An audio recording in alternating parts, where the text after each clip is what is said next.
Hello, Budismo Pop Rides and Strikes Again. Quem é o responsável pelo ensino religioso das crianças? A família ou a escola?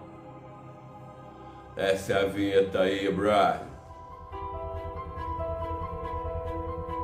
Hello, Budismo Pop na área. Essa questão, ela é absolutamente importante, ela é absolutamente fundamental. Haja vista que, nos dias de hoje, a questão religiosa, ela tem se desenhado de maneira muito estranha, inclusive devido à existência de grupos religiosos extremamente radicais. Bicho. O problema propriamente não é nem a religião, mas o radicalismo com o qual ela é empregada. Por exemplo, vocês lembram, alguns anos atrás, do Estado Islâmico, né? Tragédia que era aquilo para a humanidade. Então, quando você começa a pensar que a religião, ela tem um dado de importância dentro da sociedade, mas é um dado de importância sério. Algumas pessoas atribuem às religiões as atitudes morais do ser humano. Uau! Isso é altamente complexo. Como se a dotação da moral humana dependesse de divindades externas ou de seres externos à existência humana, sejam eles metafísicos ou não. É curioso até pensar num Deus metafísico, né? Porque aí a palavra metafísica perderia o sentido. Por outro lado, aqui no Ocidente, esse Deus metafísico ele é constante e consistente com a realidade filosófico-religiosa, judaico-cristã, greco-romana, que moldou o Ocidente, né? Porém, há uma questão muito séria por detrás disso. A religião, ela é milenarmente transferida na família. Na família. Obviamente que a religião dos pais, ela tende a prevalecer em cada família. Tanto é que somente 12 ou 13% das pessoas conseguem sair das religiões onde foram criadas, o que é um percentual pequeno, principalmente levando-se em conta o mundo onde as comunicações estão mais rápidas e mais ao vivo do que antes, em todos os tempos. Muito bom.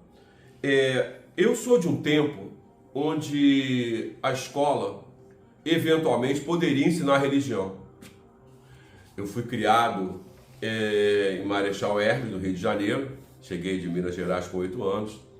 E quando fui estudar o que hoje é chamado primeiro grau, eu fui parar no colégio de padres jesuítas, colégio Marechal Hermes.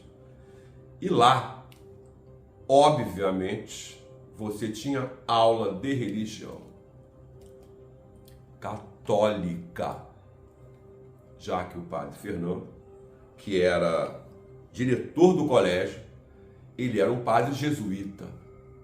Uau! Inácio de Loyola, do you remember that? Pois é. E o que acontece?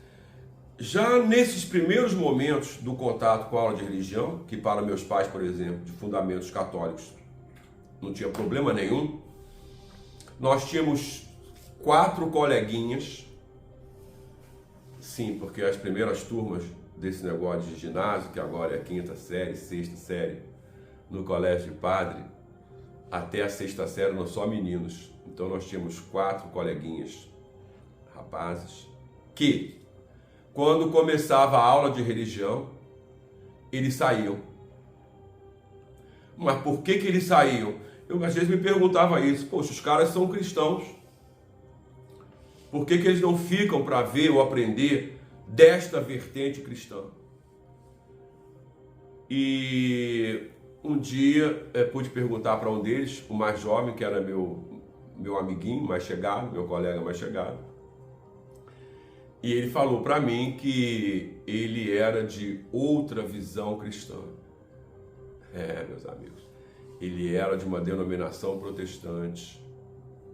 ok? E isso me fez entender que, por melhor que fosse a aula de religião do colégio do padre Fernando, ela não era a aula de religião daqueles rapazes. Uau! E aí vem aqueles dilemas, né? Se vai ter aula de religião, você tem que ensinar sobre as 7 grandes, no mínimo. Porque não dá para falar das sub, tem que falar das 7 grandes.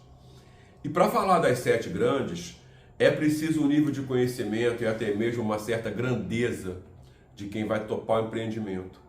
Porque você vai falar de diferentes visões religiosas, que muitas vezes não são paritárias entre si, porque esse negócio que todos os caminhos levam à mesma divindade é lenda, já que existem filosofias religiosas que não têm divindade, nem são monoteístas. Isso se torna lenda. Nem todos os caminhos levam ao mesmo lugar.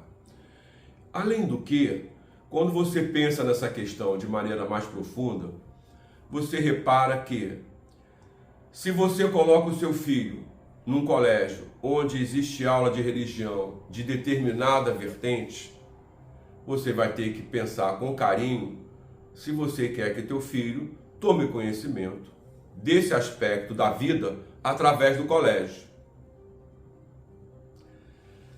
Tem coisas que o colégio não deveria interferir. Tem coisas que o colégio não poderia interferir. Coisas da natureza, coisas das escolhas das pessoas, das crianças. As crianças escolhem certas coisas em certas idades. O colégio não poderia interferir. Religião está no mesmo campo. Não pode ter interferência do colégio.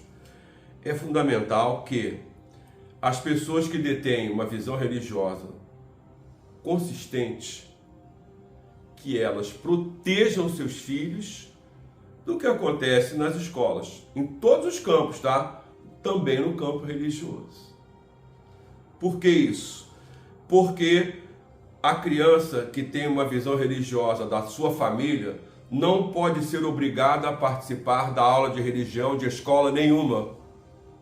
Nesse caso, vai bastar a criança, sob instrução dos pais, pedir para ser retirado do ambiente onde a aula está sendo dada. Nada para lá nem para cá, nem bom nem mal.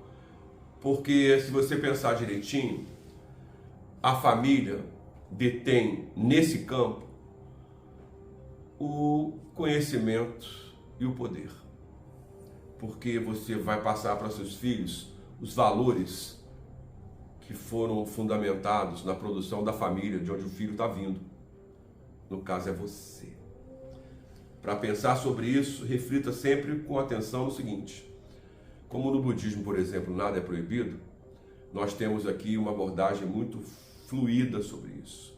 E aqui a gente sabe que cada família dá conta do seu. As pessoas que pensam diferente devem rever sua hipótese, porque esse ensinamento é vital para o futuro das crianças. Pensar sobre isso. Cuidado com a escuridão, não é meu Horengekyo. A gente se vê.